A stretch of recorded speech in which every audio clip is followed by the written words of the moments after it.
صباح الخير عليكم، ان شاء الله تكونوا كامل بخير. نتوما تشوفوا في هاد لا نوفيل فيديو معايا من جديد. اليوم نحب نرحب بجميع المشتركين الجدد ونقول لهم مرحبا بكم خياتي، ان شاء الله تكونوا كامل بخير. نتوما تشوفوا في هاد لا نوفيل فيديو. اليوم مع بعضنا رايحين نحضروا كروكي بالفلون تاع لافاني، يجي بزاف بزاف هشيش وبزاف خفيف، صدقوني وصفه رايحين يعني تدعوا لي كي تجربوها، صدقوني هايله، ويجي منفخ ويجي طالع ويجي خفيف انديغي بالبيض، بصح هو ما فيه حتى بيضه ولا عظمه. شوفوا ويجي طري ويطيب صفر ومحمر، هايل هايل. جربوه رايحين تدعوا لي. شوفوا الطراوه تاعو زيمه، شوفوا خفيف ما يجيش معجن، هايل صدقوني. جربوه بهاد الوصفه. بما انه البيض راهو مرتفع في السعر في الاسواق، قلتوا علاش لا ما نديروش كروكي بدون بيض. يعني رايحين نحضروه ونستغناو على هاد المكون اللي كان اساسي في هاد الوصفه. كما تعرفوا حنايا الجزائريين نشتيو نشربوا قهوه العصر ولا نشربوا الحليب الصباح ديما مع حاجه حلوه، خاصه الولاد الصغار. على بها اقترحت عليكم هاد الوصفه. نتمنى كامل تعجبكم. هيا حبوباتي اللي بدات تشوف في الفيديو ما تزابيش وما تنسانيش دير لي جيم ولا تعلق، تخلي تعليق شباب، واللي جرب الوصفه ما تنساش تخلي لنا تعليق يشجع كل المتفرجين على هذا الفيديو باش يبداو ويديروا هاد الوصفه. اول حاجه واش رايحه ندير؟ رايحه نجيب الكاس اللي نعبر به، نحط فيه كيس تاع الفلون. انا درت نواره ذوق لافاني وكملته سكر. نحاولوا ندمجوا هذاك السكر مع الفلون مليح. ومن بعد واش رايحين نزيدوا؟ رايحين نحتاجوا لهنا في هذه الوصفه نفس الكيله اللي كيلنا بها الفلون والسكر، رايحين نحطوها كيله زيت كما راكم تشوفوا، ونزيدوا نحطوا كيله نتاع الحليب اللي هنا يكون بدرجه حراره الغرفه، ما لازمش يكون بارد من الثلاجه، يعني مباشره هكا يهبط لكم الطلوع تاع الكروكي تاعكم. نحاولوا نطلعوها بالفوي اليدوي ولا طلعوها بالباتور، كل واحد واش عنده، كل واحد وكيفاش يحب. نزيدوا له قرصه ملح، هاد المكونات كامل نطلعوهم ونزيدوا لهم قرصه نتاع الملح، ونحطوا كميه تاع لافاني. اللي هنا لافاني اللي تحب تستغنى عليها وتبدلها بقشور تاع القارص ولا القشور تاع التشينا، كل وحده واش تحب. انا استعملت لافاني وحطيت ملعقه كبيره. ونزيدو مكون واحد اخر اللي يخليه بزاف هشيش ويجينا من بعد طري، ويعتبر يعني ماده ولا مكون يخلينا نحافظوا على هذا الكروكي كي نستحفظوا به في بورتمونجي ولا ما يفسدش. ممكن نخلطوا هاد المكونات كامله كما راكم تشوفوا، ونزيدو كاس نتاع نشا. لازم نحطوا نشا يا البنات، الكروكيه كما على بالكم لازم له نشا، يعني كي تحطي له نشا يجيك بزاف خفيف. نحاولوا نضربوا غير بشويه باسكو النشا كون نديروا له الباطور تمتم رايح يطلع لنا على الجناب ويطير كامل. انا خلطته غير بشويه ومن بعد وليت حليت عليه الباطور وخليته نخلطه مليح. هنا شوفوا من المستحسن تستعملوا الباطور هكا تطلع لكم مليح الخليط ولا المزيج، ويجيكم الكروكي تاعكم بزاف مليح. ومن بعد رايحين نديرو نبداو نحطو في الفرينه. حطيت الكاس الاول ونحاولوا ندمجوا هذوك المكونات كامل مع بعضهم بالباطور.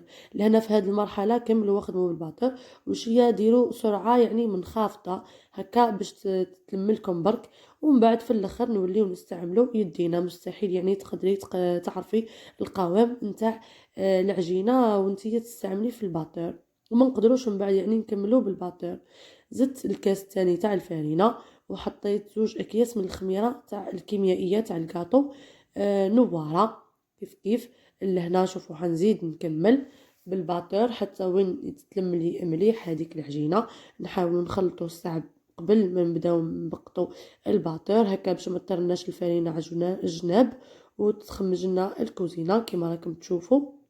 لهنا خلطوه مليح مش بزاف، لهنا السرعه لازم تكون منخفضه، تكون في الواحد ولا في الزوج كما راكم تشوفوا. لهنا راني مسرعه الفيديو على بها تبان لكم بزاف. ومن بعد في الكاس الرابع رايحه نولي نخدم بيدي هكا باش ما تغلبنيش العجينه وباش نعرف القوام اللي نتحصل عليه. كما تعرفوا البنات الكروكي على قد ما تيبسوه يجي يابس ويجيكم يتقرمش. اللي تحبوا الطري وهشيش لهنا تخلي العجينه تاعها تتلاصق في اليد، ومن بعد ما تخافوش من بعد تتلاصق على روحها في اليد. من بعد كي نعودوا رايحين نشكلوها نستعينوا بالزيت ونخدموها ورايح يجيكم هايل. شوفوا القوام زي ما لازم تبقى تتلاصق في اليد. حكمت البلاطو تاعي اللي راح نطيب فيه، دهنته دهنه خفيفه بالزيت كيما راكم تشوفوا. ادهنوه. اللي عندها بابي كويسون يعني تقدر تستغنى خلاص على المرحله هذه. من المستحسن نديرو بابي كويسون، على بالكم بلي البابي كويسون ما يخمش هذاك البلاطو. الزيت من بعد يتحرق لكم رايحين يعني تسوفريو معاه في الغسيل. من المستحسن تستعملوا بابي كويسون. هاد الكميه انا قسمتها على 4، جاوني 4 تاع حرابش بالزيت. نخدم فيهم، خدموهم غير بيديكم، حاولوا ما تبسطوهمش بزاف هكا من بعد تجيكم الحبه عاليه وتجيكم باينه وتجي بومبي هكا، يجي الكروكي مليح كيما راكم تشوفوا. ولا انا في هذا الوقت اللي راني نحضر فيه انا الفور تاعي بقطو هكا باش يسخن لي وباه الكروكي تاعكم يطيب لكم. شوفوا لكن انا عند الكوزينيير هذيك ما فيهاش فونتيلاتور، شعلوا عليه من تحت وحطوه في 180 درجه بعد ما تسخن يعني الكوزينيير. حطوه في درجه 180 درجه وطلعوه الفوق وخليه يطيب في عقله. كي تشوفوه حمار على الجوانب هبطوه وبقطوا له من الفوق، حمروه وخرجوه. ولا كان عند فونتيلاتور حطوه على 180 درجه وعسوه يعني من 10 ل 15 دقيقه رايح يطيب لكم. هنا كيفاش رايحين ندهنوه باش نتحصلوا على هذيك الصفوريه. واش درت؟ جبت شويه حليب ونحطوا قطرات من عطر الكراميل، عطر الكراميل، عطر البندق، كل وحده واش تحوس. تحبوا ما نديروا كولورون تاع الكاطو عادي بلون اصفر رايح يجيكم بزاف هايل ويجيكم لون بزاف مليح. وندهنوا الكروكي تاعنا يعني عادي كيما مالفين ندهنوه، برك مالفين ندهنوه بصفار البيض.